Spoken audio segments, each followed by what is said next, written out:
न तेतराति भीकरं नवोदितार्कभास्वरं न मत्सुरारि निर्जरं न तादिकापदुद्धरं सुरेश्वरं निधीश्वरं गजेश्वरं गणेश्वरं महेश्वरं समाश्रये परात्परं निरन्तरं महागणेश पञ्चरत्नमादरेण योऽन्वहम् प्रजल्पति प्रभातके हृदि गणेश्वरम् अरोगतां दोषतां सुसाहितीं सुपुत्रतां समीहितायुरष्टभूतिमभ्युपैति सुचिरात् समीहितायुरष्टभूतिमभ्युपैति सुचिरात्. Yogasutram with Vyasa Bhashya, the ultimate iconoclast. Param Virodhi, Hindu version of ultimate iconoclast. The essence of life is based on his PhD thesis. He has also done work in parapsychology and have investigated cases of reincarnation, and he has written a thesis on Kashmiri Shaivism. Kuldeep Dhiman was with the tribunal for 18 years. Over to you, sir.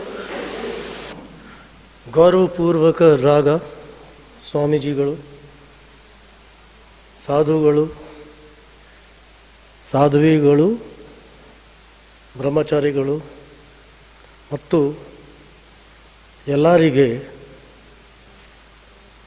ನನ್ನ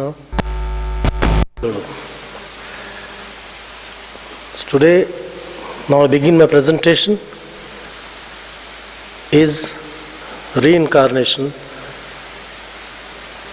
a fact or fiction.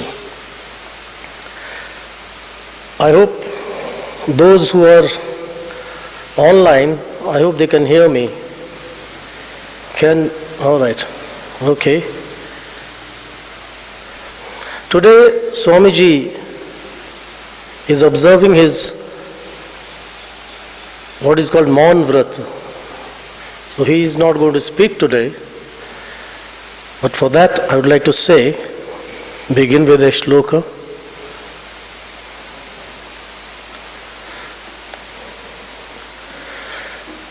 Chitram vatataror mule vriddhah shishya gurur yuva gurustu maunam vyakhyanam shishyastu chinna sanshaya. The meaning is, the disciples and the Guru are under a banyan tree. The disciples are old, but the Guru is young. And the Guru gives his discourse, his Vyakhyanam, without uttering a word. And the doubts of the disciples get dispelled, they get dispelled. Although he doesn't say anything, but the doubts in the minds of the disciples get dispelled. So, Vyakhyanam is always not in words. Normally Vani, so that's the sthul Vyakhyanam. The real Vyakhyanam comes when you are in Maunam. So, we have the concept of Para, Pashyanti, Madhyama and Vaikhri. There are 4 types of Vanis. What we speak is called Vaikhri Vani. But when you're quiet and go back, so that time it's Para Vani. And in that there is no language barrier. When you speak in Para, if you have the ability to speak in Para, the language barrier is not there. Anybody can understand what the Guru may be speaking in Kannada, Tamil or Latin or whatever, you will follow. So this is not a handicap. The Guruji today is quiet, but tomorrow he is going to interact with us. Now this is the title, Reincarnation-Fact or Fiction. What's the greatest universal fear that all of us have. What's it? What do you think is the greatest fear that all, even not only human beings, even animals and birds, what is it? Yes, the greatest fear is death. Everybody is afraid of death. But the question is, whatever we call death, do we end with it? Do we end with it? Okay, that's the question. Because why do we fear? Because we think we end with death. Now the question is, in Indian philosophies, they ask this question, do you think you really end with death? That's what we shall explore in today's lecture. Whatever we do in life, whether it is science or technology or our whatever daily work, it's only for one thing. It is to fight death. Most of us work to earn food, to earn resources, to make money. But why do we need money? We think with more money we are secure and we will live a long life. So, believers and atheists disagree about many things, but they cannot deny the reality of death. But now the question is, what is reality? I hope you can all follow what I'm saying, those who are present here. So what is reality? Reality is whatever the majority thinks is reality. That's how it's like that. Whatever 90% people say, we begin to believe that.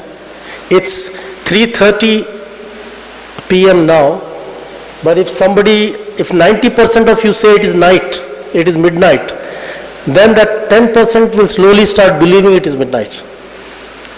So that's what, so majority people, because they believe in death, so that's why we believe in death.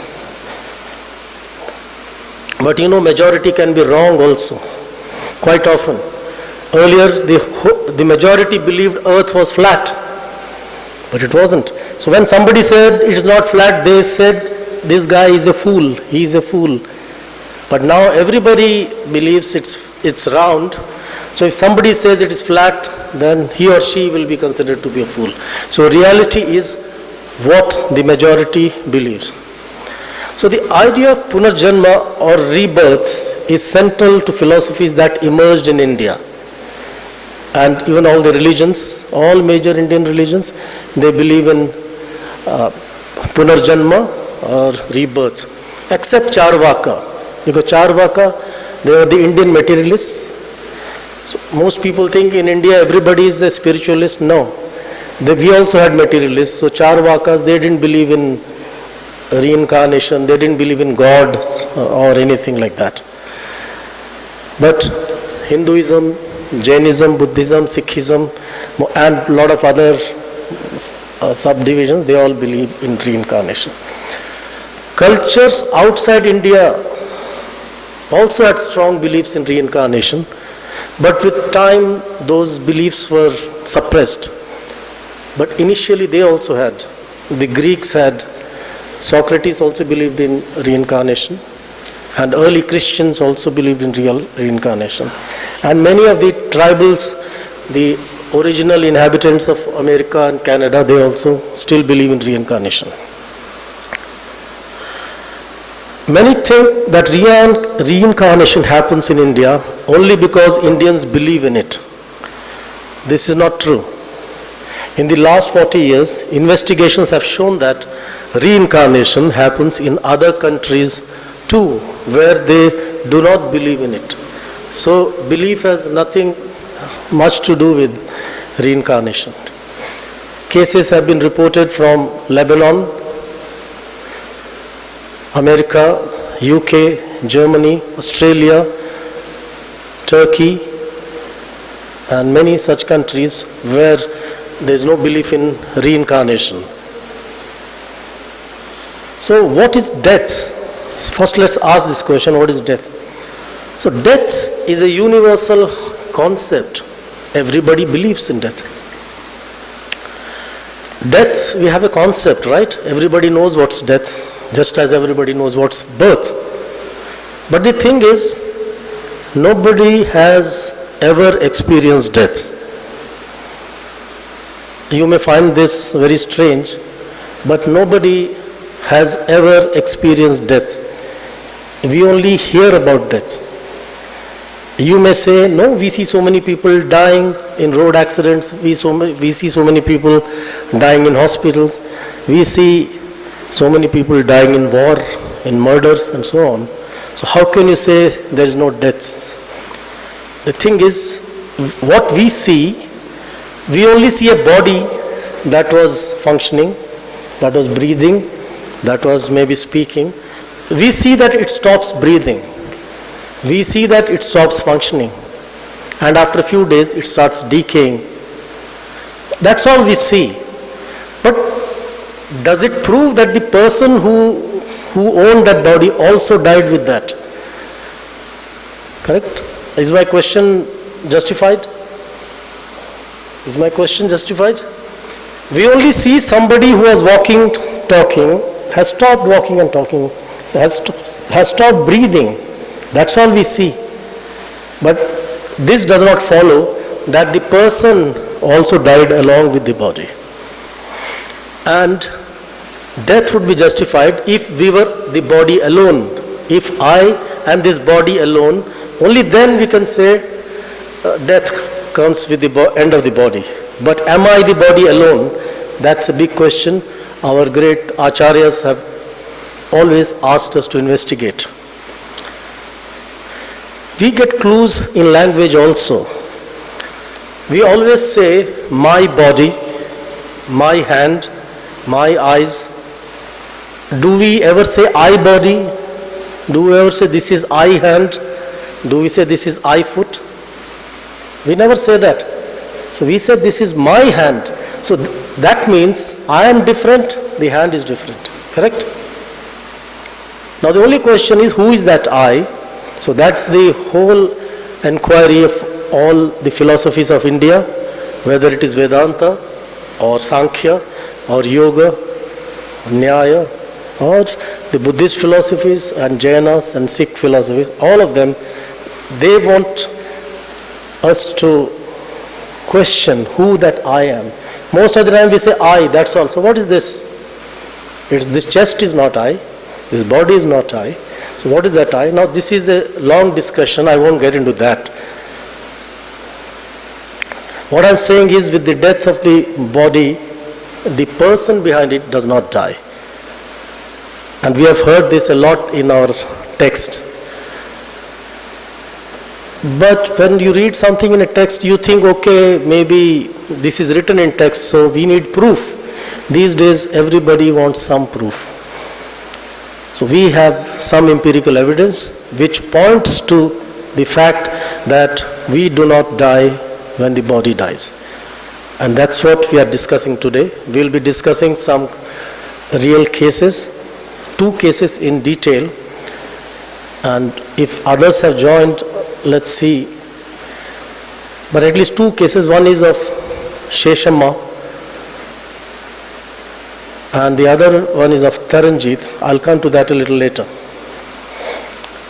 In the West, the work is being done in the US. There's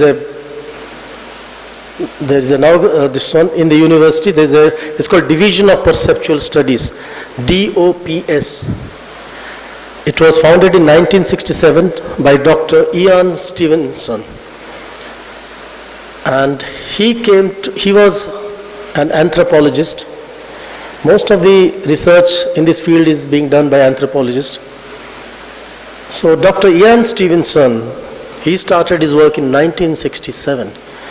That's over 50 years ago. He did this work. He started this work. And many mainstream scientists were involved in his work, and he came to India several times. And after him, he left many of his disciples. One is Dr. Satwant Pashricha, who was at Nimhans, Bangalore. Erlander Haraldson, Antonia Mills, Tom Schroeder, Kirti Swarup, Jim Tucker, Jim Matlock, Titus Rivers and Chris Carter. These are some of the major researchers from the West. So according to the last report from DOPS, they have around 2,500 cases in the files. 2,500 cases of reincarnation properly documented.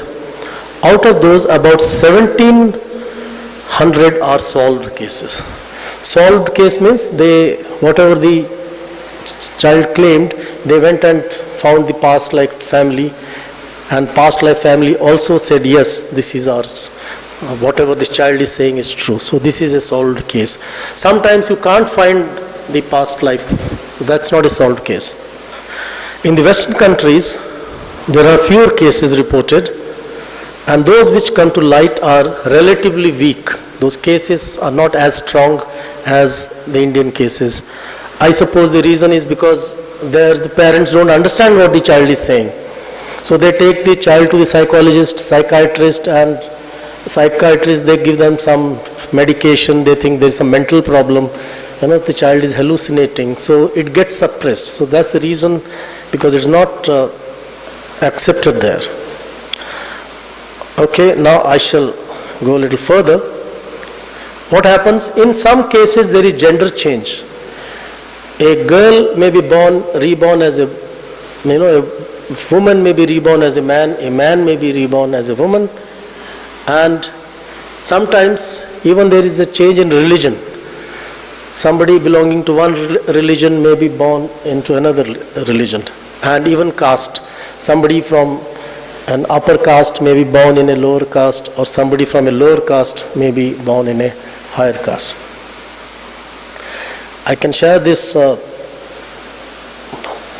PDF also later with you.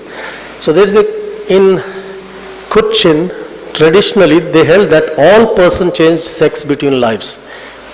Only 22, that is 50% of 44 cases, Slobodin heard about between 1930s and 1960s featured sex change. So all these are details which I shall skip now. So why does reincarnation happen? Those who are present here maybe already know, because you are in an ashram, and what's this? Why this is not going? So we have this concept called we have the three bodies. One is the physical body.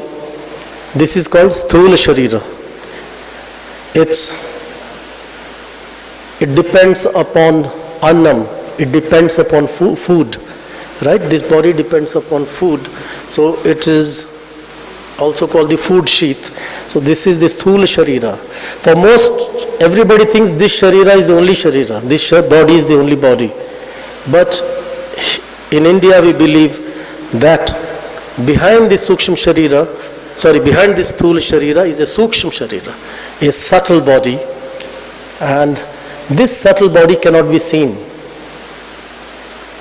In this we have the Mana, Buddhi, right? So it has the three Pranamaya Kosh, Manomaya Kosh and Vijnanamaya Kosh.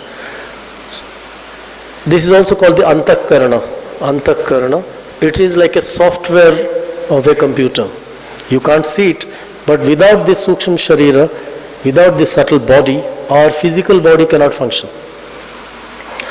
When this body is unconscious or in a coma, that's what happens. The subtle body becomes contracted. So that's why the person cannot do the normal activity. So this is and behind that is Karan Sharira. We'll talk about that. That's not important for this. So what happens at death? What we call death, what happens? This Sukshma Sharira, this subtle body, it breaks its connection with the physical body. That's what happens. The software detaches itself from the hardware and goes away, and then finds a new body, a new womb. It could be a human, or it could be some animal also, or maybe some devata also. Depending upon the karma, it finds a new body. And it goes on and on until you get moksha. That cycle breaks only if we get moksha, or at the end, when the whole universe, the time will come when this universe is going to collapse. It doesn't get destroyed, please remember.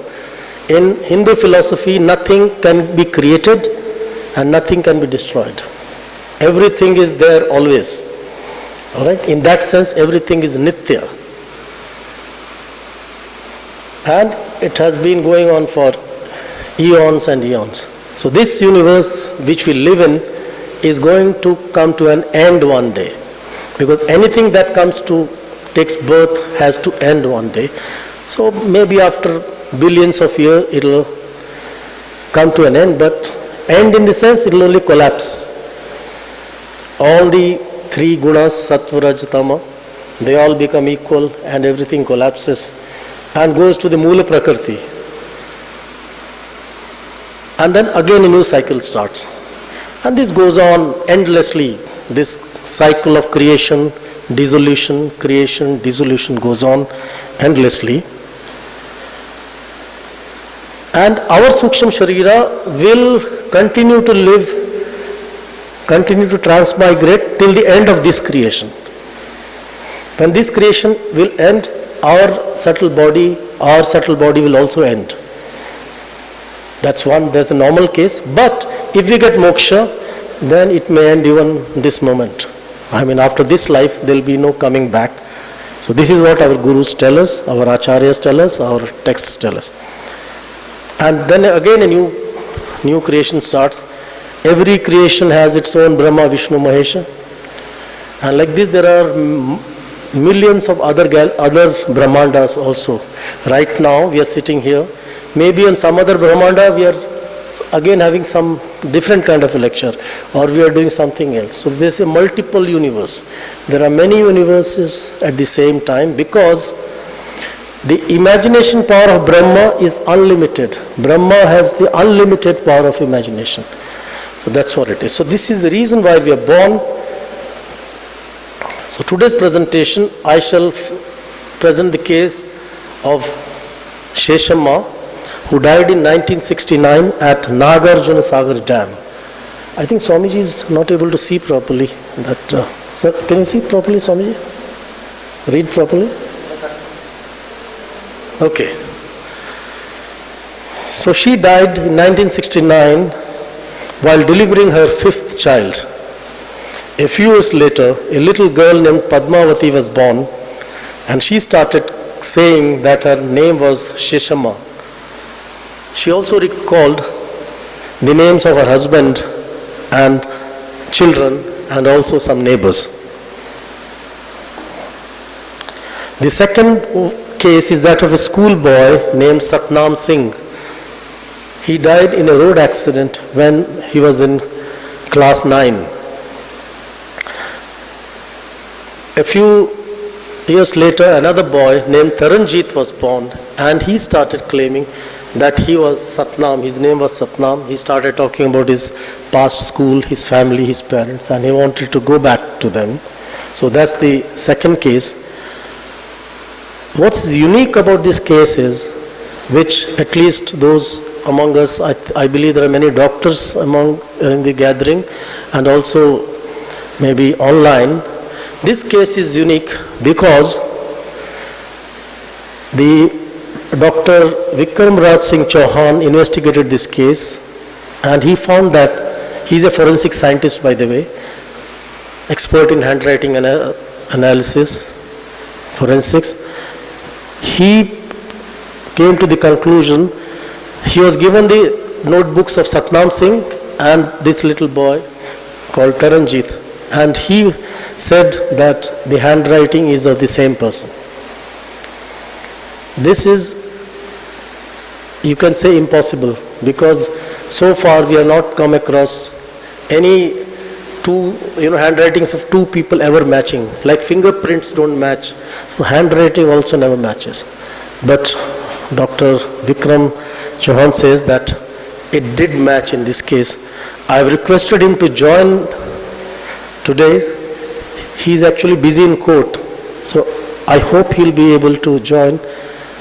And Prashantji, if he does join, please let me know he has joined. I have asked even Padmavati to join. She is traveling today. She had some function in the temple. So she's traveling. So I said at least from the car or wherever possible, come for 5 minutes. So I hope she will join. But her past life children have joined. They will be joining. Her past life daughters and her son and her son-in-law, they have joined. So this is the briefly thing it is. Now we shall proceed with the first case. Has she joined anyway, Padmavati? The reason I am asking is because later on you can speak to them. I want you to speak to them. No? Srinivas Murthy?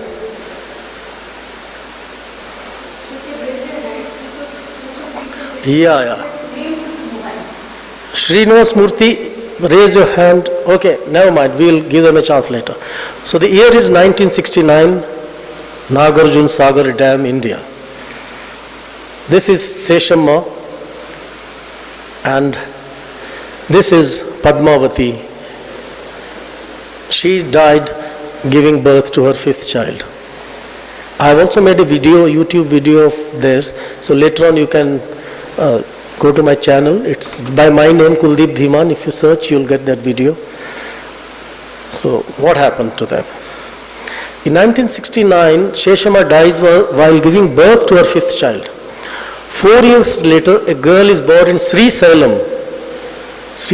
Okay, this is Andhra Pradesh. From the age of 2.5, she starts claiming that she was the same Seshamma who died during labor. She remembers the name of her husband, children and other relations. Her husband's name was Voddi Ramamurthy. Her parents initially did not believe in what she was saying, because normally we say small child is simply saying something nonsensical. But one day they went on a tour to Nagarjuna Sagar Dam, and over there, while they were having lunch in a park, Padmavati said, okay, you don't believe me, right? Let me show you my house where I used to live. So she took them to the colony where her husband was working, and by then, of course, he had left, but the neighbors confirmed that yes, a person called Voddi Ramamurthy used to live here, and his wife had died during childbirth. So, and the family had moved to Sri Salem. Later on, and they made enquiries and met Padmavati in Sri Salem. So after her husband and a second son came to, then she started talking about a little boy called Rama Babu.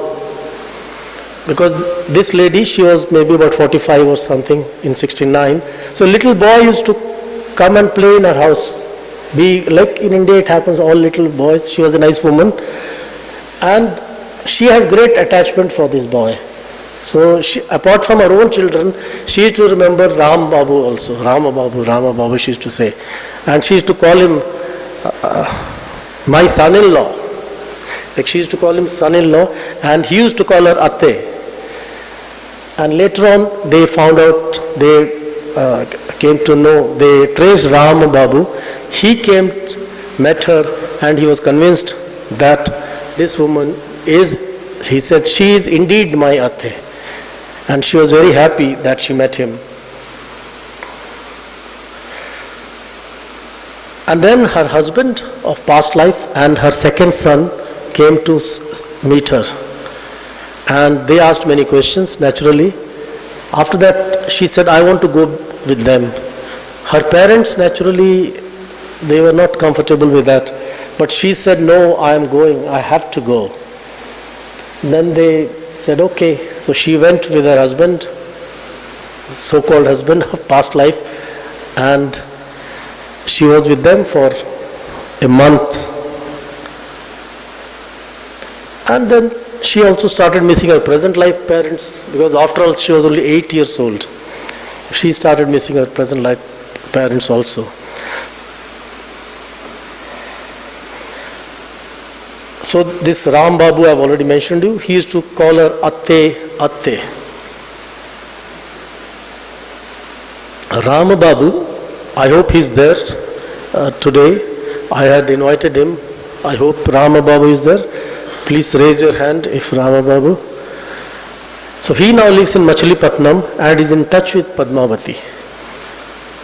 Padmavati was good in studies, but she would often get flashes of her past life, suddenly think of past life. Now Lalita Srinivas Murthy, her elder daughter, says that one day her father came with a little child at night 10 o'clock and we asked, who is this girl? He said, this is your mother. And they were really shocked. They said, we were shocked. What is father saying? He said, this is your mother. And then he said, she has come back again to life. So she said, we were shocked and afraid to touch her. They were scared, maybe it's some ghost or something. But then slowly they became friends and she started playing with them. There is a picture of her daughter holding this 8-year-old. Her daughter was 16 years old at that time, elder daughter. And she is, holding her, this little girl, that is her past life mother. I'll show you that picture. So the next day, after my father left for work, Padmavati started playing with us. Then she asked me, do you remember the photograph taken at Tirupati with both of us? They must have gone to Tirupati. Now she's telling her daughter. And this is that picture. See, on the right is Sheshama with this little girl, and here is Lalita with Padmavati. So this is a picture. Madhusudan Sharma, the eldest son, remembers that hundreds of people used to come to their house to see Padmavati. And he said my father was in a bit of an awkward position because under family pressure he had to marry again. And now there is a new little girl who is younger than his daughter's youngest daughter, and now he doesn't know how to relate to her. What to say to her, he doesn't know, so he was awkward.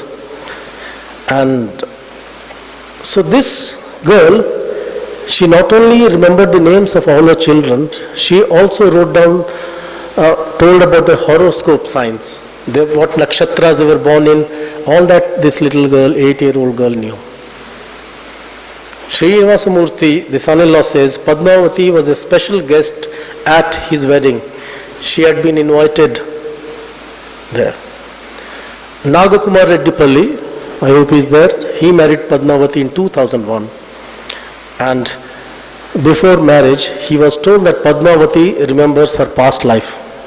He first thought maybe she had very good imagination, but later he began to believe in what she said and he was comfortable with it. Now most children who remember their past life are torn apart between two families. When they are with this family, they think about that family, when we are that family. So there's a lot of, but Padmavati, very mature girl, she adjusted very well.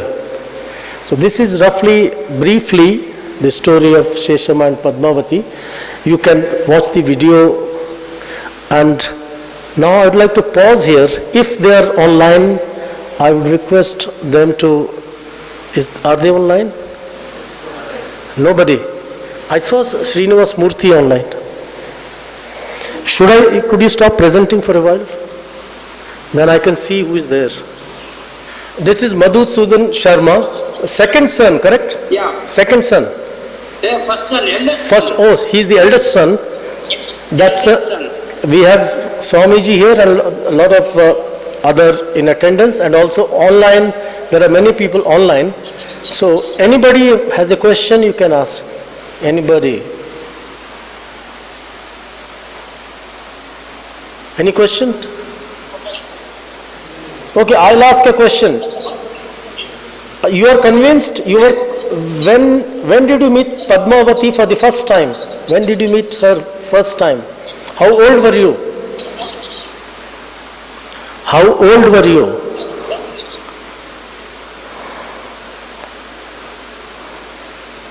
I am 25 years old. Okay, you were 25 when you met her first. Yeah, after my marriage we reached Padmavati. You can hear? Okay. And what was, tell us about it, tell us about it. Excuse me? Tell us what happened. Experience.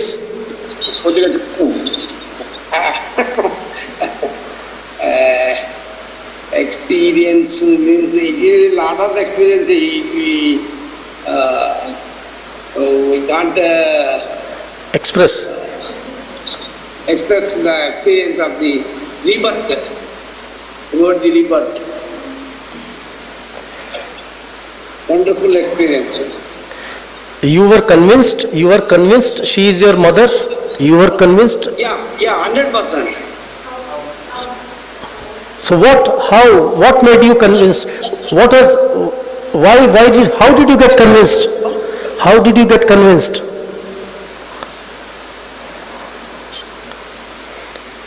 What made you convince? Get convinced about it. What did she say? It is for him to express in English, let him express in his mother tongue. Then it You want to say in Telugu? She is expressing me. She is expressing me. That is your elder son, my elder son. You are the elder son of me. Okay. She told.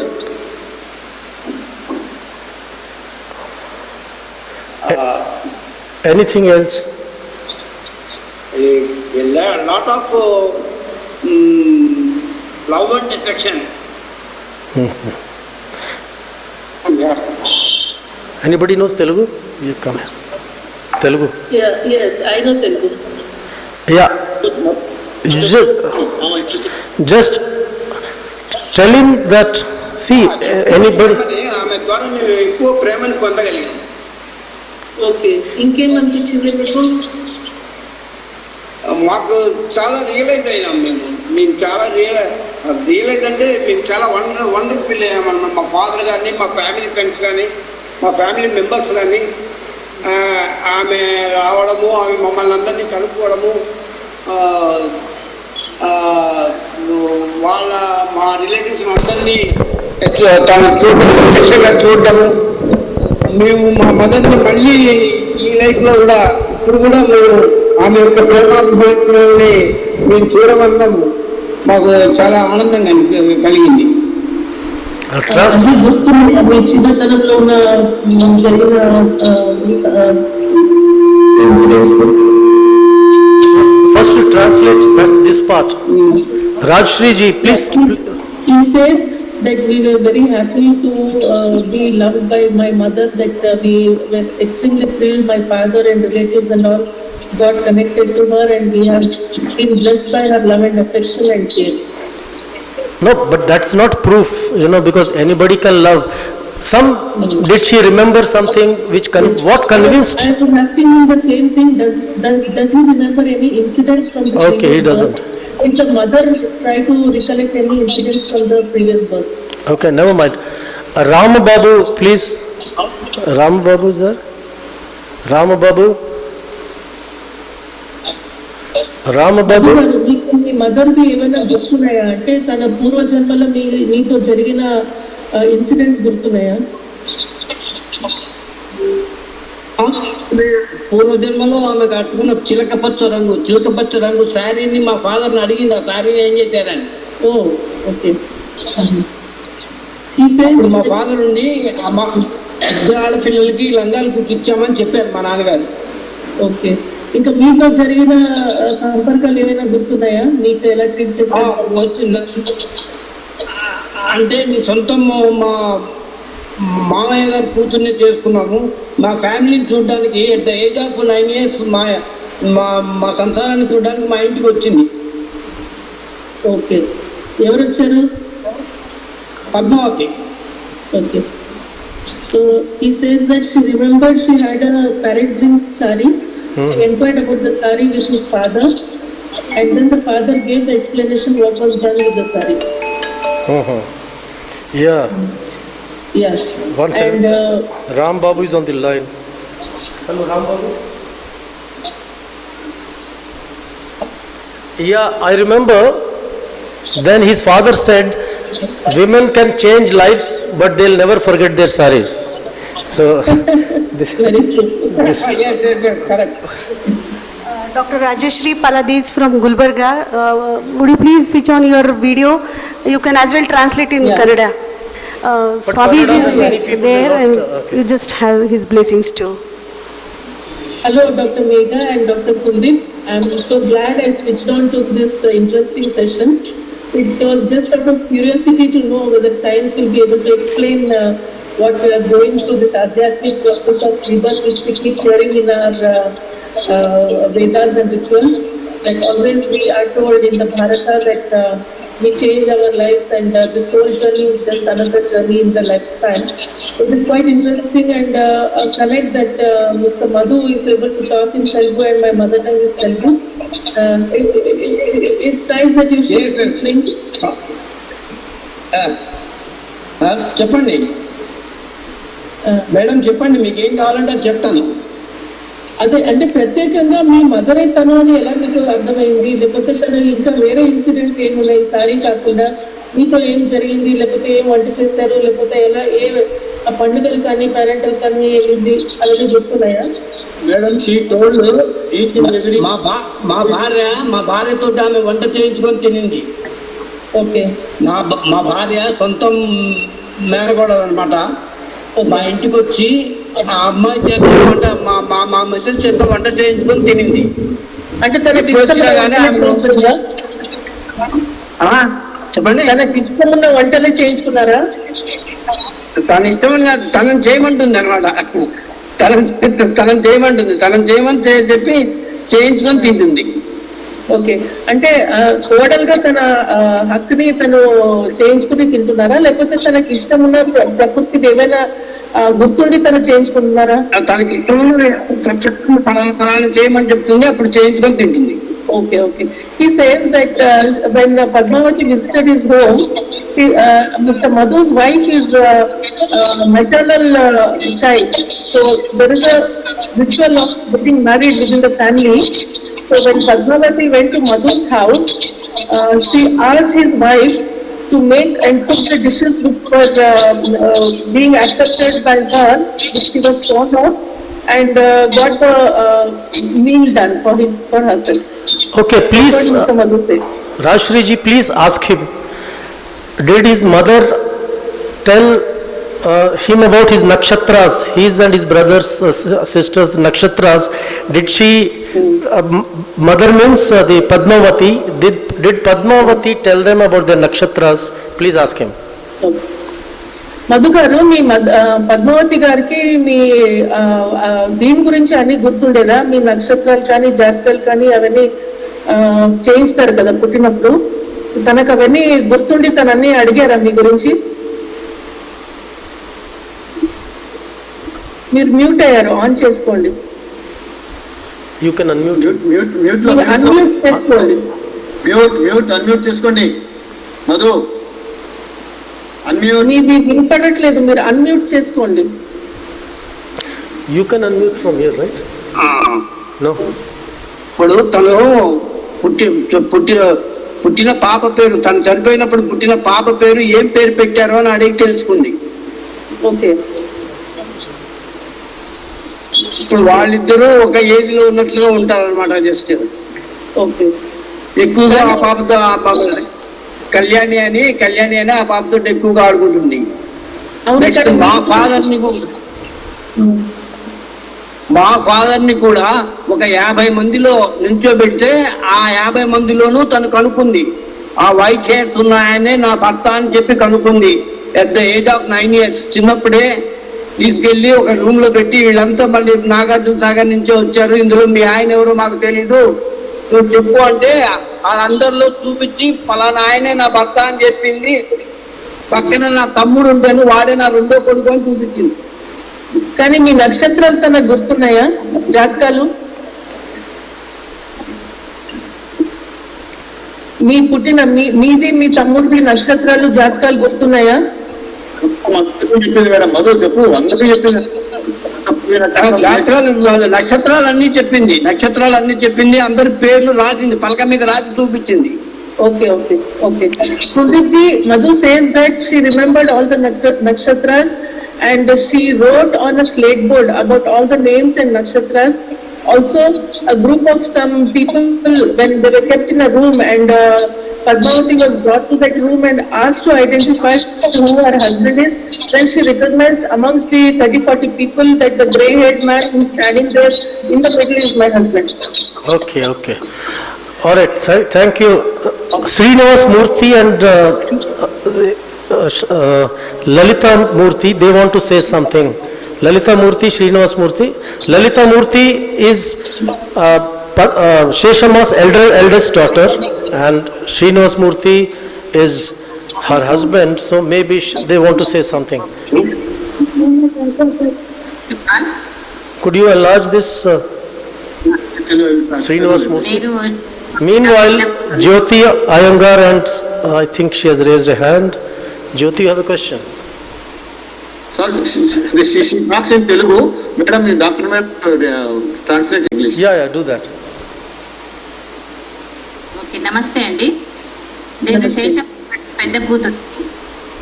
నాకు మా అమ్మగారు చనిపోయినప్పుడు 3 years అంతగా జ్ఞాపకం లేదు. మా అన్నయ్య వాళ్ళు అవి చెప్తున్నప్పుడు వినడమే అంతే. మా ఇంటికి తను వచ్చినప్పుడు మా నాన్నగారు మా రెండో తీసుకొచ్చారు తనని. ఎవరో ఈ పాప వచ్చింది అనుకున్నాం కానీ తను మా అమ్మ అని అట్లా మాకు అప్పుడు తెలియదు.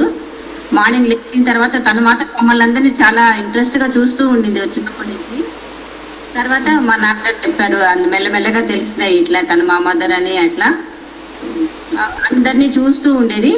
సెకండ్ డే వచ్చి మెల్లగా ఇద్దరం తిరుపతి ఫోటో దిగాము, నీకు గుర్తుందా అని అడిగారు. నేను ఆ పాపను చూడడం అదే ఫస్ట్ టైం. తనకి 8 years ఉంటాయి. ఫస్ట్ టైం నేను తను చూస్తున్నాను. మేమిద్దరం ఎప్పుడు ఫోటో దిగాము అని నాకు అర్థం కాలేదు.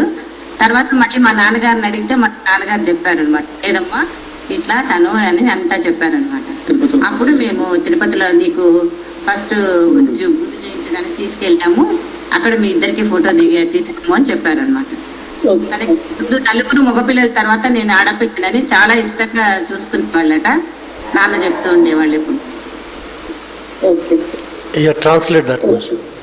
Yeah, she says she is the daughter of Padmavati, and when Padmavati went to their house at the age of 8 or 9 years old, the next day morning she looked at her very keenly at the daughter, and she got associated with them, and then she made an inquiry that where is the photograph which we have taken in Tirupati.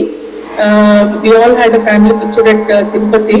So she didn't know, the daughter was not aware of the photo which was taken in Tirupati. Then the father reminded and brought back the photograph to show that yes, this is the photo which we have taken in Tirupati as a family picture, and this is where your mother is. And so from there on they got the belief intensified, and she was very loving and caring about her daughter because she was born after the sons. Okay, very That's nice. what she said. All right. Srinivas Murthy, you want to say something? Srinivas Murthy? Sir, I am the son-in-law of Sheshamma, husband of Lalita Kumari. In the 1969, Sheshamma death occurred. After 3 years, 1972 or 73, she born again. After rebirth, she used to talk about her husband and the children. She died 5th delivery. My husband and 3 children, 4 children there, 3 sons and daughter. For 5th delivery I died. I want to see my husband and children. She talks to at the age of 2 or 3. From the 2 or 3, she used to, I want to see my husband, I want to see my sons and daughters, my children. I want to say, where you have to go, we are not convinced to do. They Padmavati family members. But later at interrogation at a lot of 5 years or 6 years, at the age of 8, she remembered the Ramurthi's address. And contact all family members. On first, Pramurti, my mother-in-law, expressed what is the, he has asked all the questions. When the marriage occurred, when your brother, what is your all brothers' names, what your brother, daughter, sons and sisters' names, and when they born, with timings also, she told. Everything 100% tallied. That is why the all family members convinced Sheshamma is reborn again as Padmavati. That is the main problem. Okay. Now, today she is coming every function in our house. We are also paying there, vice versa. Today she hasn't joined, she is traveling, so I did request her. I don't think she has joined yet. It's Srinivas Murthy, because of him I came to know about Padmavati. During a lecture he came to know that I investigate, so he said my mother-in-law was also reborn, so that's how he connected. Thank you, Srinivas Murthy ji. Is Rama Babu here? Rama Babu? I think he was here. Okay. Jyoti wants to ask something. Yes. Namaskar. Actually, I am calling from London. It is very strange because only yesterday I gave a talk on Punarjanma, reincarnation. My interest has been in it for some time, for last 3-4 years. I am fully aware of Ian Stevenson's, he was a psychiatrist by the way, research, as well as Sattvan Parishcham.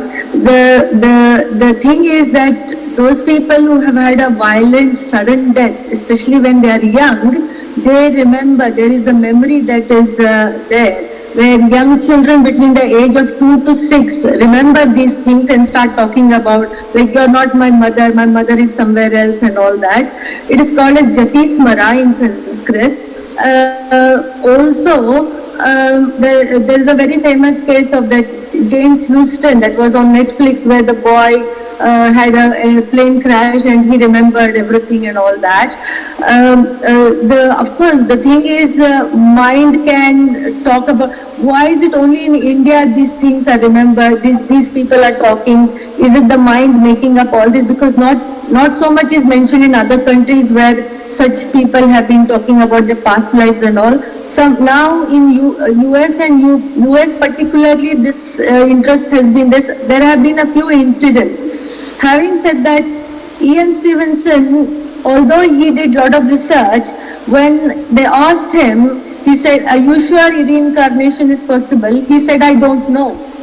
That is there, that is the, I have contacted some people in Virginia University and all that. So, nothing, whether the mind conjures up all these things about this thing is also not known. Of course, the Bhagavad Gita talks a lot about the Jatasya hi dhruvam mrityu. That means there is janma mrityusya. Yesterday I was talking about all this. Important thing is that somewhere accordingly the mind and the buddhi continues. So it's just, so I think for that reason one has to read the Mandukya Upanishad, where the 3 states have been explained very clearly about the Sushupti and the Swapna states, and also a person could be dreaming when he is dying, a person could be in complete Karana, deep sleep state and all that. So those memories are transferred. So if that can be, if you have the same experience when you are dreaming, and you have the same experience when you are alive, when you are in Jagrut, when you are in this state. So why can't that same experience be also available when we die? So that memory gets stored, and in these cases of these people who remember their past lives are able to get back, because they must have had some kind of violent death somewhere where, they, especially when they're young. Thank you, Jyoti. Many other people have raised their hands. I can't see them. So take your chance, and if there's a question, please ask to one of these participants. I have a question, sir. Can I ask? Yes. Yeah. Is it that this rejanma, reincarnation is limited by the geographical area where the mrityu has occurred, or it can occur in other localities also? Usually it occurs around the same usually, but sometimes even at a distance it happens. And see, it can happen even far off countries. Somebody may be reborn in Iceland, for instance. But the problem is, somebody born in Iceland, nobody will understand what, and somebody reborn in Iceland says, I was, in my last birth, I was in Japadakatte. I was a teacher in Japadakatte. Now, in Iceland, who will know what is Japadakatte? They will not know. So they will just take and the child may speak something like Kannada. Who will understand? So they will think it is just so. So usually when it's within the same region, the child has a better chance of finding the past life family. They have a better chance. But when they are from a distant time after death that the rebirth can generally occur, it could be 1 year and more also. Sometimes 10 years also. There is a boy in Haryana. He says he died, and for 10 years his Sukshma Sharira was looking for a womb. After 10 years, he was reborn. So it could be... And isn't that born in the same religion or religion? Sometimes same religion, sometimes different religions. It could be different religion also. And different gender also. Sometimes a different gender also. That's possible. Thank you. And see, I came across a case. The woman in the last birth, she was in Calcutta. And this birth, she was born in Himachal Pradesh. So that's quite a distance from Calcutta to... So that happens. So how many such reported cases you have in your study, Dr.? In properly documented, about 15. There are another 10 which I have not been able to document. Sometimes because the child is unable to tell, give more detail about the past life village or something. So it becomes... excuse me, Rama Babu is here. Rama Babu, आप Rama Babu है, उनको जरा Ram Babu photo डालिए अपनी video. Could you? Should I just click here? Rama Babu is that little boy who used to play with Sheshamma, and he used to call her Atte, and she used to call him son-in-law. You can ask him. हाँ जी बोलिए, आप या तो तेलुगु में बोल सकते हैं या हिंदी में बोल सकते हैं? तेलुगु में बोलेंगे सर. अच्छा, Telugu. So Rajshri ji, you please translate bit by bit. आपको क्या चाहिए? Anybody has any question for Rama Babu? Anybody has any question for Rama Babu? How did he? अच्छा, वो पूछ रहे हैं कि आपने पद्मावती को कैसे पहचाना? पद्मावती को देखा? No, how can she recognize? Yeah. हाँ. Ask him, Rajshri ji, ask him how he got convinced that she was Sheshama, Padmavati was Sheshama. Ram Babu garu, మీకు ఎలా తెలిసింది పద్మావతినే శేషమ్మని? అప్పుడు మిర్యాలగూడలో నేను నిజాం షుగర్పేటలో డ్రైవర్ గా చేసేవాడినండి. చేసేటప్పుడు స్కూల్ బస్ తోలేవాళ్ళు. ఆ సందులో వీళ్ళు ఉండేవాళ్ళు. నేను స్కూల్ బస్ తీసుకొచ్చి అక్కడ ఆపి టీ తాగటానికి వెళ్తుంటే ఆమె చూసి నా మాల్లుడు అని చెప్పి కనుక్కొని చెప్తే అక్కడ సీతారామ భజన్ మందిర్ లో ముసలాయన ఉండేవాడు. ఆయన నా కోసం ఎత్తుక్కుంటూ షుగర్ ఫ్యాక్టరీ దగ్గరకు వచ్చి ఇట్లా గండి ఆయన ఒకసారి కలవమండి అంటే వచ్చాను. వచ్చేటప్పటికే జనసందేహం, లవణం, సవరం, డాక్టర్లు అందరూ వచ్చి అక్కడ ఆమెను ఏదో చెప్తా మీరేదో చెప్పి చేయిస్తున్నారు అది ఇది అన్నారు. నన్ను చూసి సిగ్గుపడతా వచ్చింది. నేను పిలిచి దగ్గర కూర్చోబెట్టుకొని అన్ని అడిగాను. ఆమె దగ్గర నేను పెరిగా. వాళ్ళ పెద్ద అబ్బాయి మధు ఆల్రెడీ మీటింగ్ లో ఉన్నాడు. మధు నేను కలిసి ఒక దగ్గర ఉండేవాళ్ళం కాబట్టి అత్తయ్య అంటే మేము మాట్లాడేవాళ్ళం. రామూర్తి గారు ఏంటి, వాళ్ళ అబ్బాయిలు, వాళ్ళ అమ్మాయి, వాళ్ళందరితో మాకు బాగా టచ్ ఉండేది. అందు గురించి అని చెప్పి వెళ్తేనే అన్ని అడిగితే చిలకాకు పచ్చ చీర, బిందె ఎత్తుకోవటం, ఇంటి కొన్ని ఐటమ్స్ చెప్పటం, ఇవన్నీ తెలుసుకుని నేను నిర్ధారించుకుని మా మాయగారికి కలపటం, ఆయన రావటం, ఆ తర్వాత నుండి మొత్తం లింక్ అయిపోయింది. అయితే మీ వయసు ఇప్పుడు ఎంత ఉంది శేషమ్మ గారు? No, first to translate so far what he said. So far what he said. Please translate that. అప్పుడు 10 years ఉంటాయండి, నాకు 10-15 years దాకా ఉంటాయండి. Okay. Now what Ram Babu is telling is that he was working as a driver in a place called Miryalguda when she was there around that area staying with her family. And then when she started telling, I knew a person by name Ram Babu, he must be here somewhere, and I think this one only is the Ram Babu.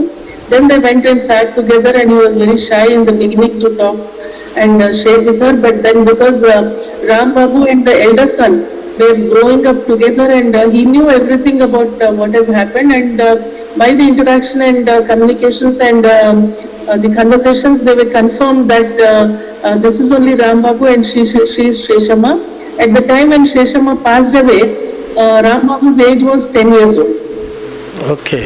And she recognized and recollected all the memories which they shared with the elder son, and also as previously mentioned about the clothes and belongings and some things or furniture or things in the household which she could recollect and they could reconnect with her. Ask him why Sheshamma used to call him son-in-law.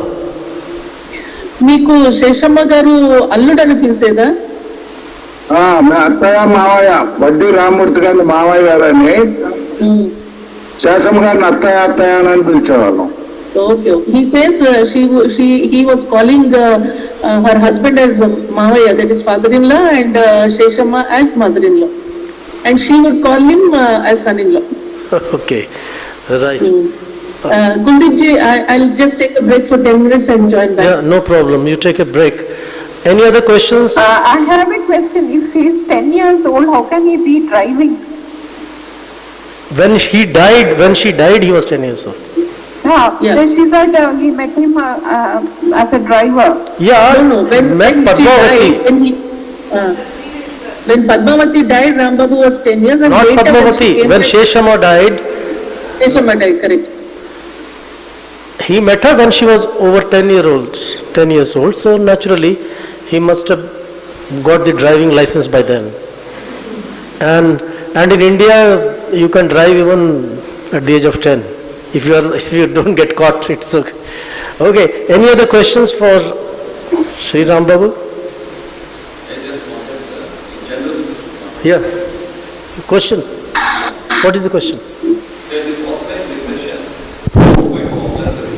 Okay, I'll come to that later. Okay. Let's finish this. Will this memory of reincarnation, previous birth for the entire rest of the life, or it will be for only initial period, sir? Sometimes, if the child reunites with the past life family, correct? Then the memory gets reinforced and then you remember for a longer time. But if the child is unable to find the past life, then they slowly forget. Slowly they start forgetting. Just like a dream which you have in the morning, if you write it down or if you talk about the dream to somebody, you may remember. But if you don't, then you slowly forget. So that's what happens in this case. So if they don't meet their past family, by the age of 5 or 6, they start forgetting because the new life impressions start overwriting the old files. That's what happens. Thank you, sir. That was a very good point.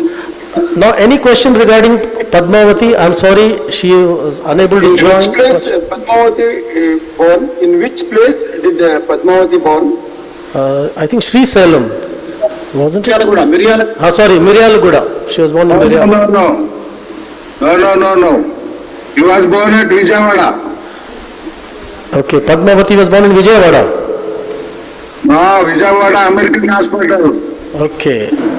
So Ram Babu's memory is more sharp. I have to check my notes. Okay.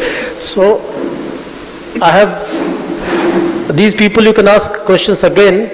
Now some people think that it happens only in India. I am lucky to have Julia Morgan Scott here. I hope she's still there.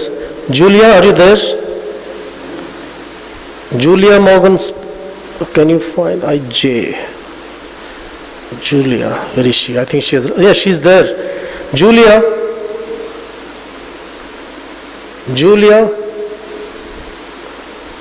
Is there some way to... Hello? Anyway, I'll tell you a little bit about Julia Morgan Scott. When she is in she lives in the US, has never been to India, didn't have much knowledge about India and Indian culture and politics. At the age of... Is she there? Julia? Oh, there is Julia. I'm here. Okay. Yeah, welcome to this. Welcome to...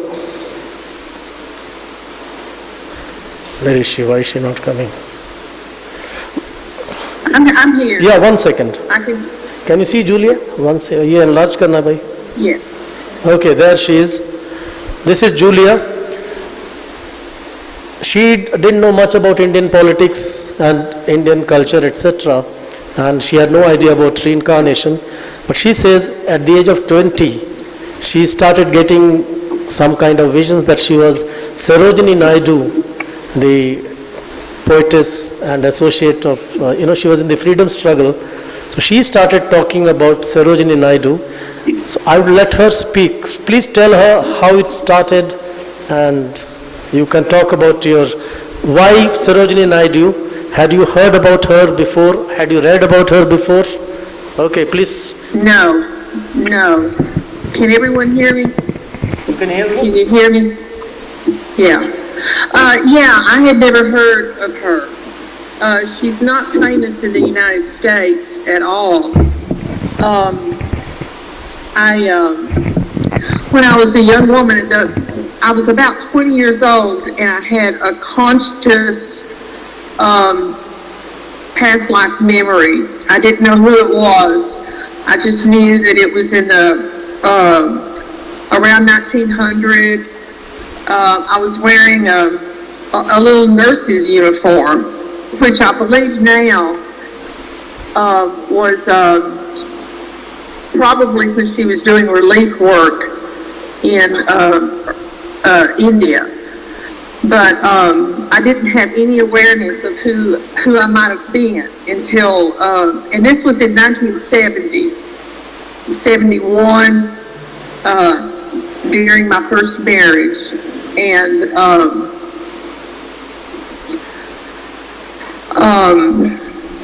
it wasn't until about 10 years later I picked up a book about Mahatma Gandhi, and it mentioned Sarojini Naidu was his friend.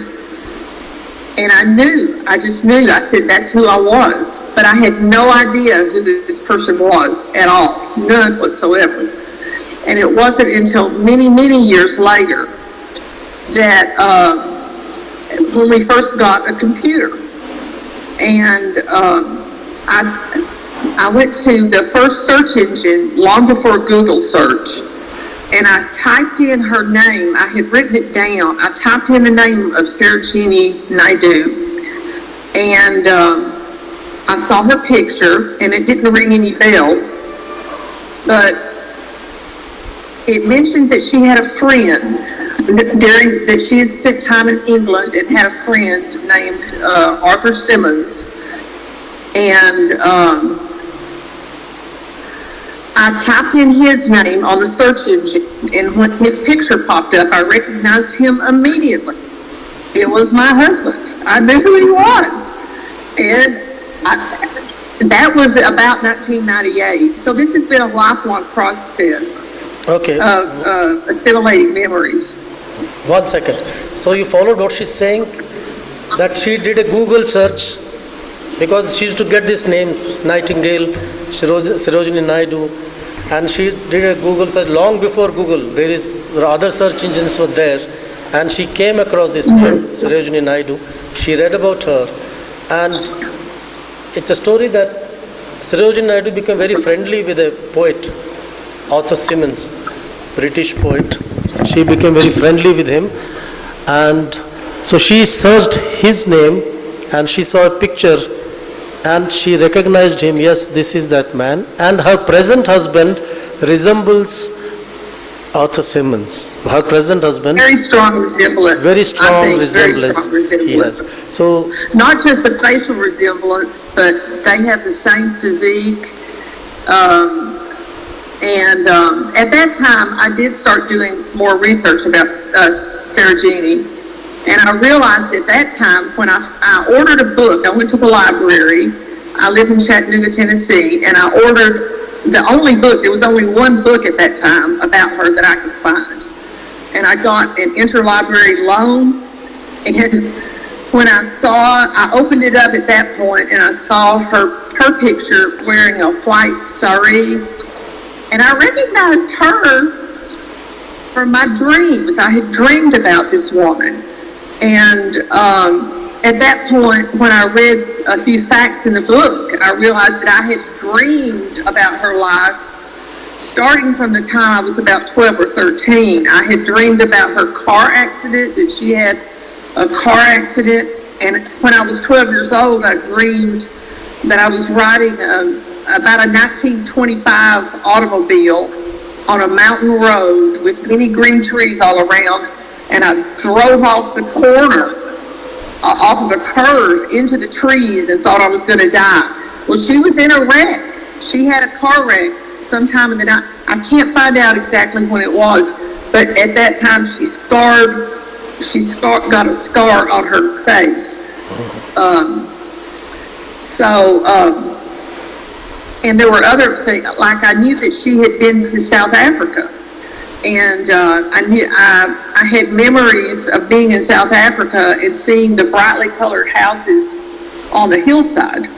So I was able to put things together at that point after 2000, when I started doing a bit of research about her life. I'll be honest, I try not to let it take over my life too much. okay. I feel like I have to move forward and live this life, so I try not to meditate on it too much.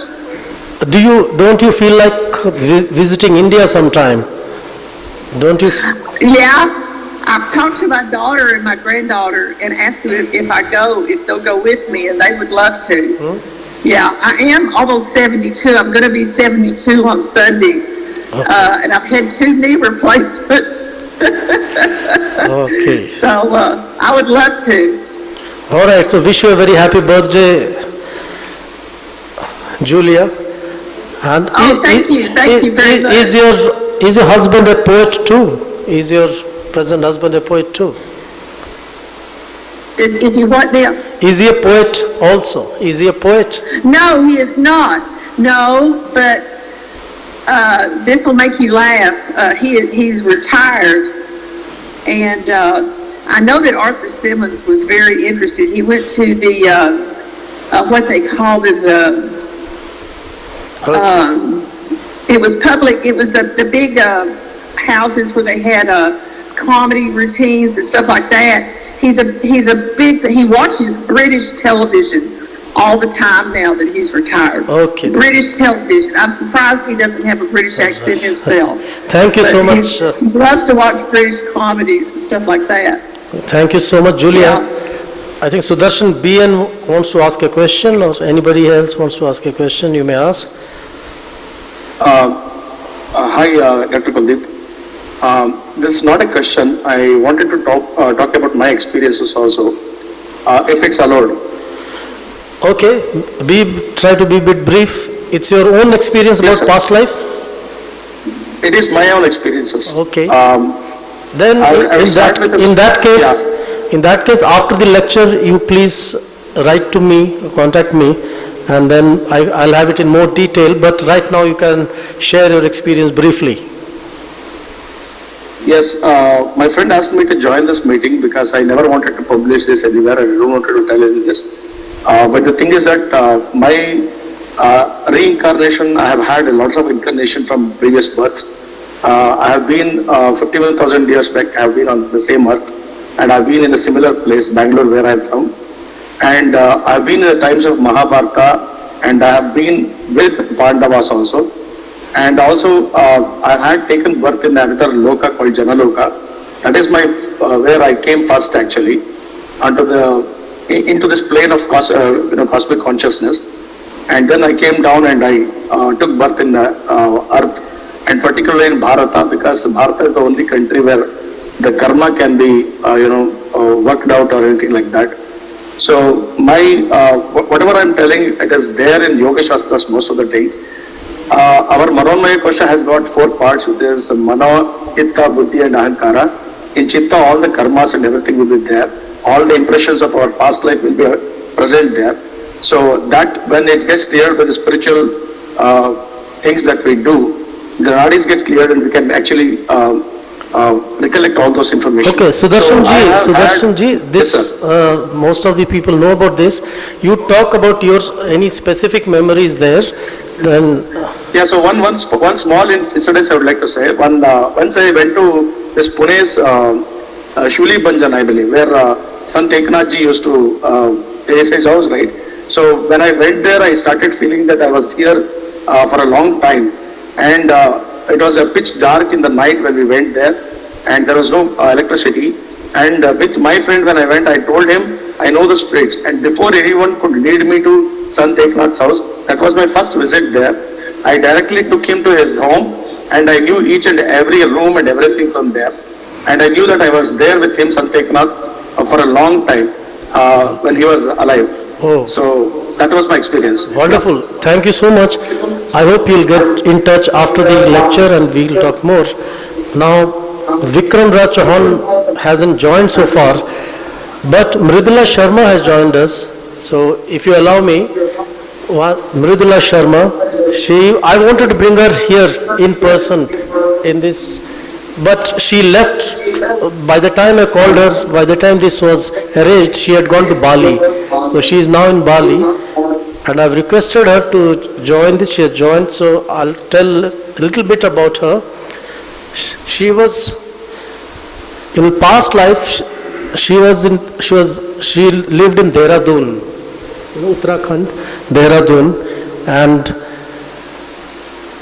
as she was a girl there, belonging to a well-to-do family, very important family, and she died of cancer.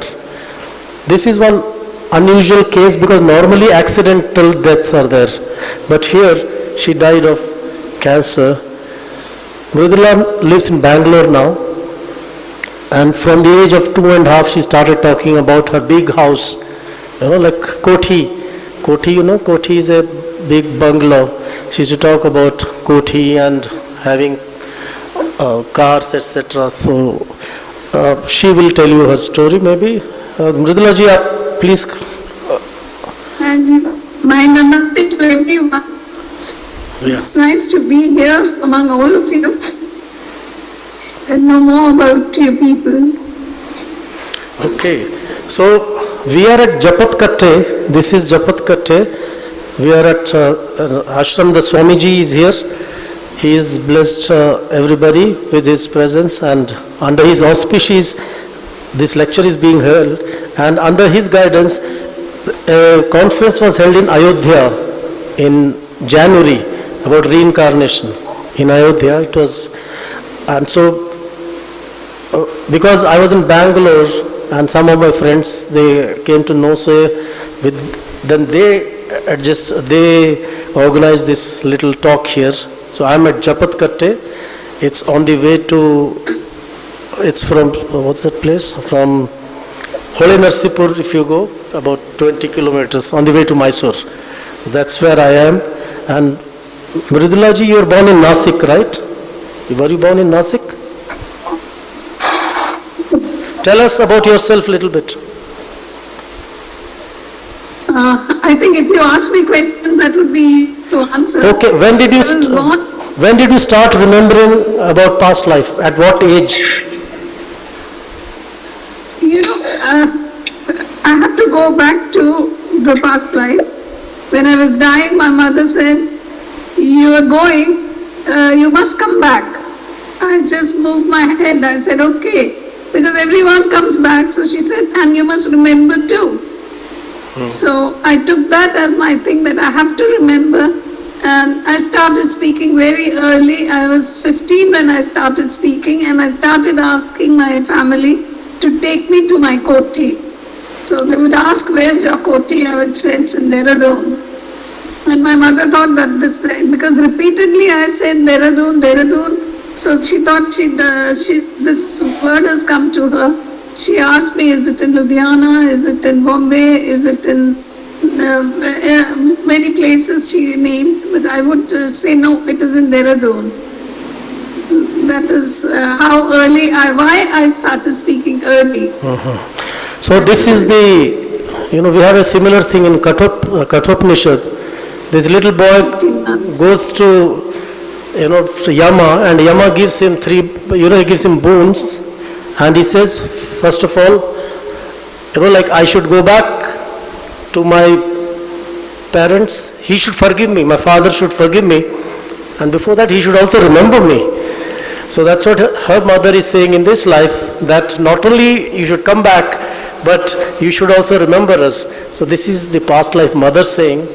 And Mridulaji is a very spiritualistic person, and Swami Shivananda, you must have heard of Swami Shivananda, the famous Swami Shivananda. He interviewed her when she was 2 or 3 years old. There is a picture of Mridulaji sitting in his lap, and he wrote an article also on her. That's available on the net somewhere. So that's done. And of course, because Mridulaji lives close by, so I hope one day you can invite her here. Even if I am not there, you can invite her here and you can interact with her in person. So Mridulaji, your mother got transferred to Dehradun, right? She was going to Africa, and then your present mother. No, it wasn't that. She was going to Nairobi for a job. Okay. And to go to Nairobi, she needed a visa. Visa was called something else at that time. And for that, she had to go to Delhi. My parents used to live in Delhi, but for my father's ailment, they had gone to Nasik, where my grandfather lived, my maternal grandfather and his family lived, like my uncle and all were there. So Delhi was of course her home. She came to Delhi to take the visa. There she met her principal from Gurukul of Dehradun, where she had studied. So she said, you're going to Nairobi, it's okay, but come and see a new institution that I have started, and the anniversary functions are on 1st of July. 1st of July was 2-3 days later. So my mother said, I keep saying, because I kept asking for Dehradun. So she said, it's only 2-3 days, I'll go. So we came to Dehradun, and on 1st of July, it was the anniversary function of that school, which my mother's principal had started. So my previous birth mother had to come because she was the president of that school. It was a residential place for older women. They used to come from the mountains, and they were given free studies and free food and all that. So my mother, that mother was the president there. She had to come. She came. When her car entered, I said, "See, that is my car." Then my mother got out of the car. I said, "See, that is my mother." I didn't say my mother. I said, "That is my bhabhi." And my mother was perplexed. Whose bhabhi? How can it be? So my sister was also there with her 2 girls. My mother asked my sister, have you lost any bua? Because my daughter calls your mother bhabhi. So then my sister knew why I was calling her bhabhi, because we used to call her bhabhi, my chacha, my ma, bua, we all called her bhabhi. So she took me aside and she asked me so many questions. First thing she asked was, who are you? I said, I'm Munnu. She said, who am I? You know me? I said, yes. Who are you? You are Chotu. She was called Chotu. So from there, various questions she asked, which I don't know what she asked. But she was convinced. And I was in between, I would go to my mother, my bhabhi, just put my head on her lap. I remember that one day, I remember very well, even now. Just keep playing with her sari and all that. After my mother she finished with her meetings and all that, then my sister told her, Bhabhi, whether you believe or not, she is Munnu. And Bhabhi Munnu was her past life name. Educated. Tell us about the key. Tell us about the key. But I know this child loves me so much. And she said, she has worked on my Jalti Jwalaएं शांत कर दी. This is what she has quietened my burning flames because okay. And she started crying with that. It was something very unusual happening there. My sister wanted to take me home, and she asked Mummy. Mummy was not ready to send me, but all the other women, they forced her to send me. And Mummy said, whenever she would say, Gundi, mujhe dukh hoga, so I would agree to it, I would listen to her. But here I didn't listen to her because I wanted to go. Okay, so I went with them. So she, for a while, the past life mother took her, and then she recognized her father. They picked up her father on the way she recognized. But tell us about the key. There was a key which was, they didn't know the key. You found the key. Do you remember that? There is a key for the vanity box which they, and you pointed out where it was. Chabi. I didn't understand. You found out a key. There was a vanity box. The key was. Yes, I found out many things. Okay, such as. Yeah. The key to a small jewel box. Okay. Right. She found that key. First I remember that I removed my shoes and I asked them to open my room. And I didn't take my shoes into the room. So after reaching there, I looked at the fan. I said, "Oh, you've changed the drawing room fan into my room."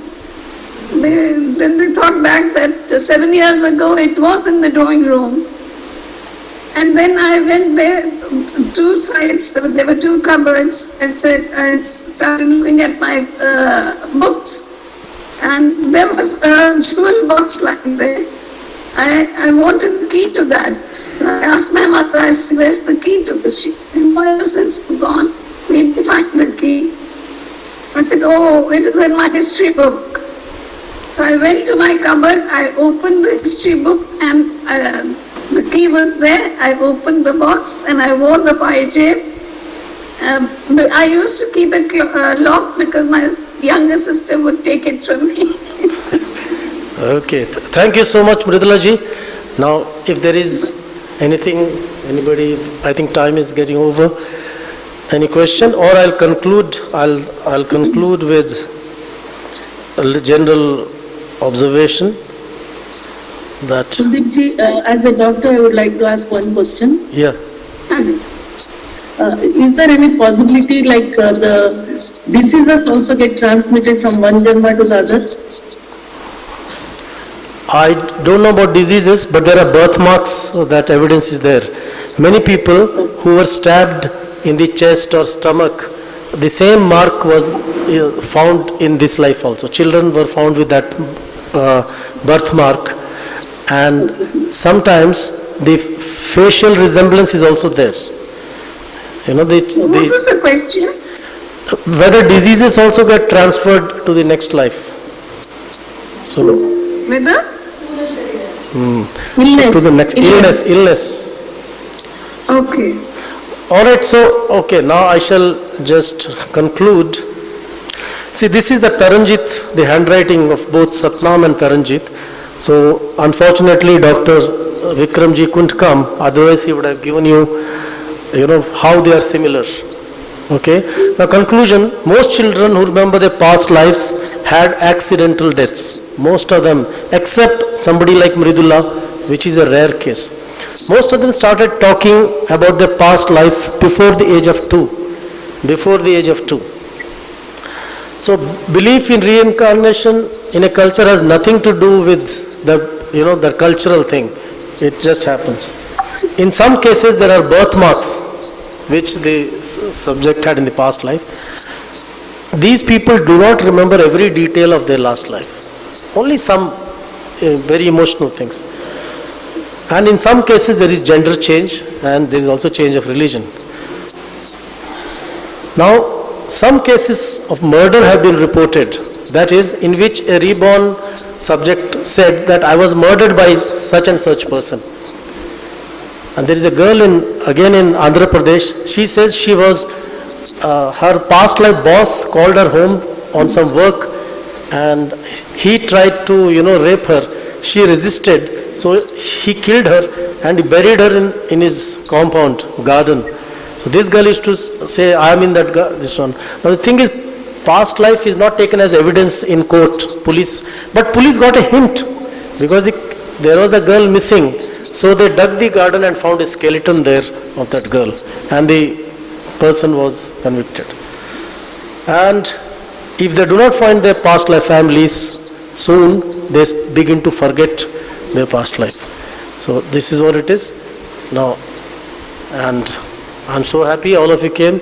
I thank Swamiji and all the Swamijis, others, and everybody who are present here and everybody online. People online are many times more than those who are present here. So I thank all of them. Any concluding remarks or questions? I think we have about 5 or 10 minutes, so you may ask. Otherwise I'll wind up. There's a gentleman there, he wants to ask a question. Yes, sir. No, I just wanted to know about the past life regression, the therapy like that, anything which can help because my friend, one doctor, Pankaj Shukla, he is a professor in government medical college. So he was inspired from the Brian Dwee's that past life therapy, and he said he has done for 3-4 his colleagues.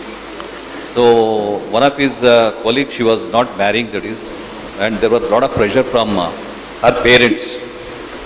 But then when he has done that thing, then he could find out that she had horrible experience in her past life. Okay. So that's why she was very reluctant to marry. Well, I don't have much experience in past life regression, and I have not even met anybody who has gone through. So I cannot comment on past life regression.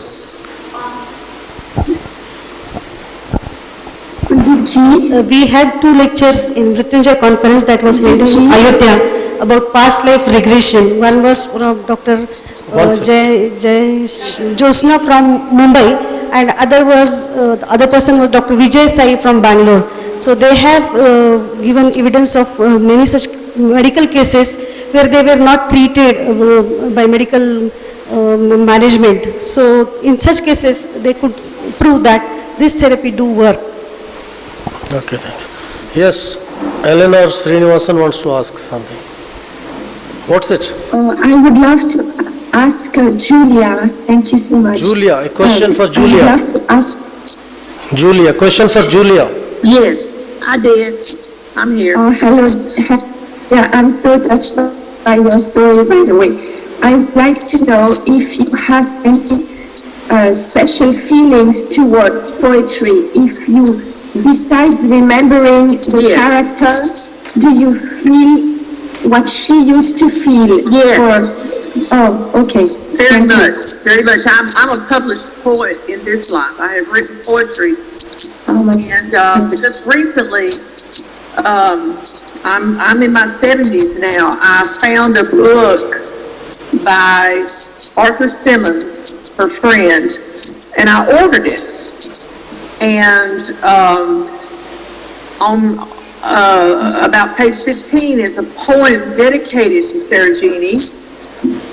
And I was so astonished because several lines in the poetry of that particular poem and one other poem were exactly the same as lines of poetry that I had written and published in 1996, I think. And I contacted Dr. Kuldeep at that time and showed this to him. I was just blown away. But yes, I do write poetry and I'm very interested. And one of the things that has struck me is I very much remember her feelings, deep feelings. Yeah, even more than facts or images, I remember deep feelings. Julia is also a very good artist. She is a very good I'm an artist in this life. Very good illustrator. Okay, I think I'll wind up with one thing. Before we wind up, I would like, on behalf of Vedanta Bharati, I would like to request all the delegates who are online to visit the website of Vedanta Bharati and be associated for future conferences and workshops organized by this association. Thank you so much. So today Swamiji will not say anything because he is observing silence, but his blessings are with everybody. Thanks for joining, and see you again, hopefully. I have a last question, could I ask? Yeah. Sometimes we have this deja vu feeling that we have met the person before, but I'm very sure I have never been to that place or never seen the person. So could that be a sign of me seeing them in my past life? I have experienced this many a times. In my present life, I'm very sure I have never traveled there or I have never been in that particular situation, but I know how I have already reacted in that situation. Yeah, that happens quite often to most of us. Now, in fact, each one of us has been born again, and several times. The only difference between people like Mridula and Julia and Padmavati, the difference is they remember, we don't. As Krishna says in the Bhagavad Gita, hey Arjuna, there was never a time when I didn't exist, when you didn't exist, and when all these soldiers didn't exist. The only difference is I remember and you don't remember.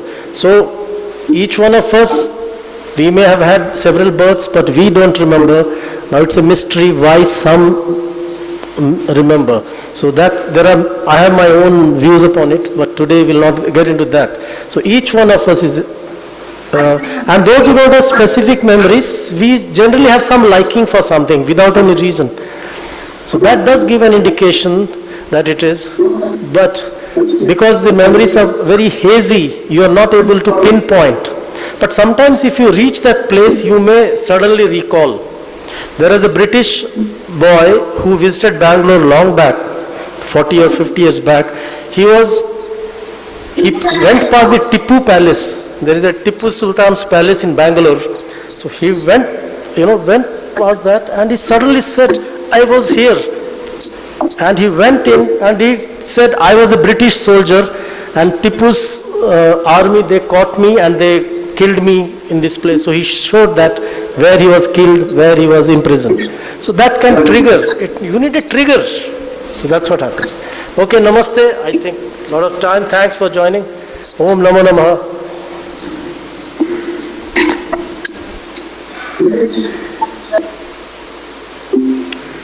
All right. Oh, sorry. Shri ಗುರುಭ್ಯೋ ನಮಃ. ಇಂದಿನ ಈ ವಿಶೇಷ ಕಾರ್ಯಕ್ರಮಕ್ಕೆ ಸಾನ್ನಿಧ್ಯ ವಹಿಸಿದ ಉಭಯ ಶ್ರೀಗಳವರಿಗೆ ನಾನು ಶಿರಸಾಷ್ಟಾಂಗ ಪ್ರಣಾಮಗಳನ್ನು ಅರ್ಪಿಸುತ್ತೇನೆ. ಹಾಗೆ ಇಂದಿನ ಕಾರ್ಯಕ್ರಮವನ್ನು ನಡೆಸಿಕೊಟ್ಟಂತಹ ಡಾಕ್ಟರ್ ಕುಲದೀಪ್ ಧಿಮಾನ್ ಅವರಿಗೆ ನಮ್ಮ ಮಠದ ಪರವಾಗಿ, ವೇದಾಂತ ಭಾರತೀಯ ಪರವಾಗಿ ಹೃತ್ಪೂರ್ವಕ ಧನ್ಯವಾದಗಳನ್ನು ಅರ್ಪಿಸ್ತೀನಿ. ಹಾಗೆ ಮೈಸೂರಿನಿಂದ ವರದಾನಂದ ಸರಸ್ವತಿ ಸ್ವಾಮಿನಿಯವರು ಬಂದಿದ್ದಾರೆ. ಆಮೇಲೆ ಡಾಕ್ಟರ್ ಸ್ವಾಮಿನಾಥನ್ ಅವರು ಕೂಡ ಉಪಸ್ಥಿತರಿದ್ದರು. ಹೀಗೆ ಆಗಮಿಸಿದಂಥ ಡಾಕ್ಟರ್ ಮೇಘಾ ಕಮಲಾಪುರ್ಕರ್ ಅವರು ಈ ಕಾರ್ಯಕ್ರಮವನ್ನು ಆಯೋಜಿಸಿದರು.